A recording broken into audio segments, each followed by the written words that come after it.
ಓಂ ಗುರುರ್ಬ್ರಹ್ಮ ಗುರುರ್ವಿಷ್ಣು ಗುರುರ್ದೇವೋ ಮಹೇಶ್ವರಃ ಗುರುರೇವ ಪರಂ ಬ್ರಹ್ಮ ತಸ್ಮೈ ಶ್ರೀ ಗುರವೇ ನಮಃ. ಓಂ ಸ್ಥಾಪಕಾಯ ಚ ಧರ್ಮಸ್ಯ ಸರ್ವಧರ್ಮಸ್ವರೂಪಿಣೆ ಅವತಾರ ವರಿಷ್ಠಾಯ ರಾಮಕೃಷ್ಣಾಯ ತೇ ನಮಃ. ಪ್ರೀತಿಯ ಬಂಧುಗಳೇ, ಶ್ರೀರಾಮಕೃಷ್ಣರ ಗೃಹಸ್ಥ ಭಕ್ತರು, ಮನಮೋಹನ ಮಿತ್ರ ಭಾಗ 3. ಮನಮೋಹನ ಶ್ರೀರಾಮಕೃಷ್ಣರ ಸಂಪರ್ಕದಿಂದ ಅದೆಷ್ಟು ಪಕ್ವಗೊಳ್ಳುತ್ತಾ ಬಂದ ಎಂದರೆ, ಅವನು ಈಗ ಪ್ರತಿದಿನ ತನ್ನ ಮನೆಯಲ್ಲಿ ಸಂಕೀರ್ತನೆಯ ಕಾರ್ಯಕ್ರಮವನ್ನು ಹಮ್ಮಿಕೊಳ್ಳುತ್ತಿದ್ದ. ಅವನು ರಾಮಚಂದ್ರದತ್ತ ಇಬ್ಬರೂ ಸೇರಿ ಬಹಳ ಹೊತ್ತು ಭಜನೆಗಳನ್ನು ಮಾಡುತ್ತಿದ್ದರು. ಅದನ್ನು ಕಂಡು ಸುತ್ತಮುತ್ತಲ ಜನ ಕೂಡ ಅದರಲ್ಲಿ ಭಾಗವಹಿಸತೊಡಗಿದರು. ಶ್ರೀರಾಮಕೃಷ್ಣರು ಅದನ್ನು ಕೇಳಿ ಸಂತೋಷಗೊಂಡು ಅವರನ್ನು ಹುರಿದುಂಬಿಸುತ್ತಾರೆ. ಸತ್ಸಂಗ ಅತ್ಯಂತ ಅವಶ್ಯಕ. ಹೇಗೆ ನಾವು ಬೆಂಕಿಯ ಹತ್ತಿರ ಕುಳಿತಾಗ ನಮಗೆ ಅದರ ಕಾವು ತಟ್ಟುತ್ತದೆಯೋ, ಹಾಗೆಯೇ ಸತ್ಸಂಗದ ಪರಿಣಾಮದಿಂದ ಮನಸ್ಸು ಉನ್ನತ ಭೂಮಿಕೆಗೆ ಏರುತ್ತದೆ. ಸತ್ಸಂಗ ಬಹಳ ಬೇಕು ಎಂದು ಶ್ರೀರಾಮಕೃಷ್ಣರು ಅವರಿಗೆ ಹೇಳುತ್ತಾರೆ. ಇನ್ನೊಮ್ಮೆ ಮಳೆ ಮೋಡದ ವಾತಾವರಣ. ಮನಮೋಹನ ದೋಣಿಯಲ್ಲಿ ದಕ್ಷಿಣೇಶ್ವರಕ್ಕೆ ಬರುತ್ತಿದ್ದಾನೆ. ದೋಣಿ ನದಿಯ ಮಧ್ಯಭಾಗಕ್ಕೆ ಬರುವ ವೇಳೆಗೆ ಜೋರಾಗಿ ಬಿರುಗಾಳಿ ಬೀಸುತ್ತಾ ಇದೆ.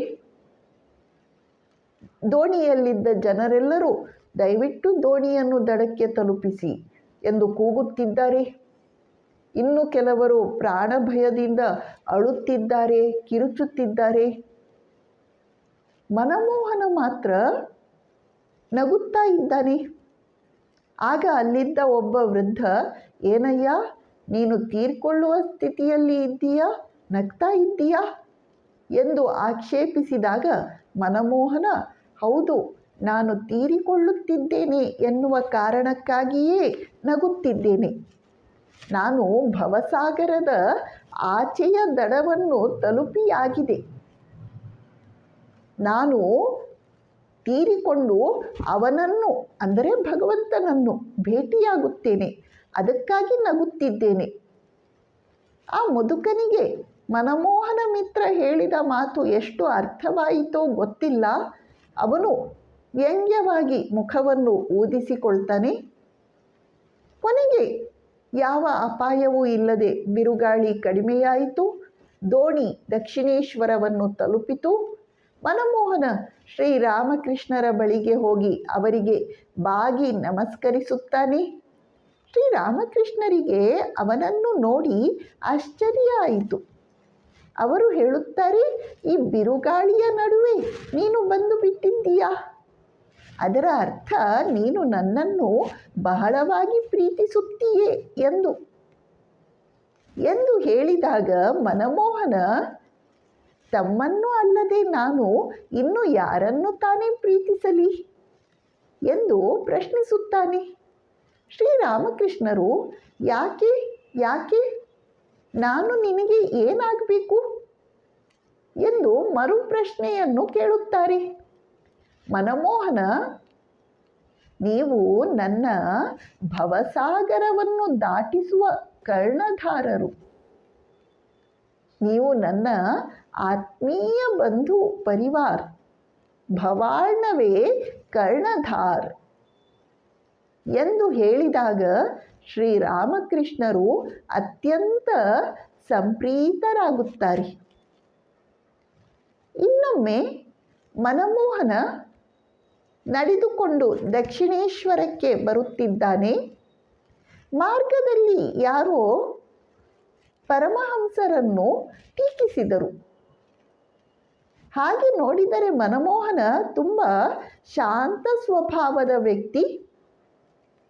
ಅವನಿಗೆ ಗಲಾಟೆ, ಜಗಳ, ಮನಸ್ತಾಪ ಅದೆಲ್ಲ ಇಷ್ಟ ಇಲ್ಲ.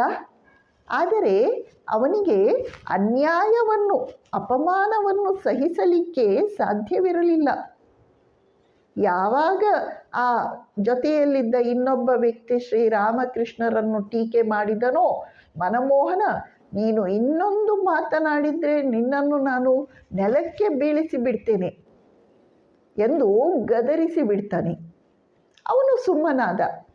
ಮನಮೋಹನ ದಕ್ಷಿಣೇಶ್ವರವನ್ನು ತಲುಪಿದ. ಶ್ರೀರಾಮಕೃಷ್ಣರಿಗೆ ಎಲ್ಲ ವಿಷಯಗಳು ಗೊತ್ತೇ ಆಗಿಬಿಡುತ್ತಿದ್ದವು. ಶ್ರೀರಾಮಕೃಷ್ಣರು ಅವನ ವರ್ತನೆಯನ್ನು ಸಮ್ಮತಿಸಲಿಲ್ಲ. ಮನಮೋಹನ, ಇನ್ನೊಬ್ಬರು ನಿಮ್ಮ ಬಗ್ಗೆ ಅಪಮಾನಕರವಾಗಿ ಮಾತನಾಡಿದರೆ ನನಗೆ ತುಂಬ ದುಃಖವಾಗುತ್ತದೆ ಎಂದು ಹೇಳಿದ. ಶ್ರೀರಾಮಕೃಷ್ಣರು ಹೇಳಿದರು, ನಾನು ಒಬ್ಬ ಯಕಶ್ಚಿತ್ ವ್ಯಕ್ತಿ.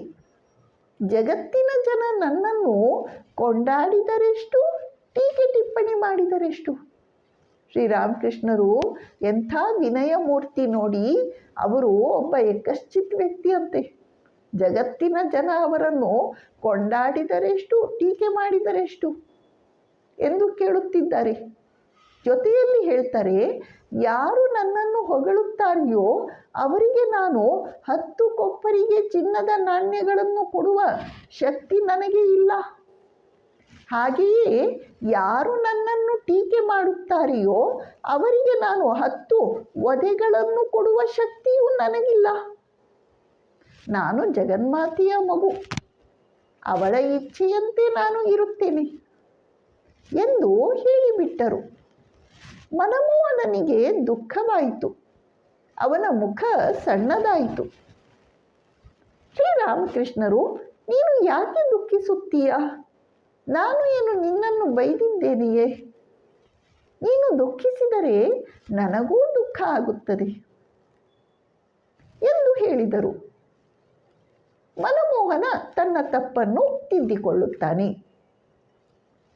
ಶ್ರೀರಾಮಕೃಷ್ಣರು ಕೋಲ್ಕತ್ತಾದಲ್ಲಿರುವ ಮನಮೋಹನ ಮಿತ್ರನ ಮನೆಗೆ ಅನೇಕ ಬಾರಿ ಭೇಟಿ ನೀಡಿ ಭಜನೆ, ಸಂಕೀರ್ತನೆಯ ಕಾರ್ಯಕ್ರಮಗಳಲ್ಲಿ ಭಾಗವಹಿಸಿರುತ್ತಾರೆ.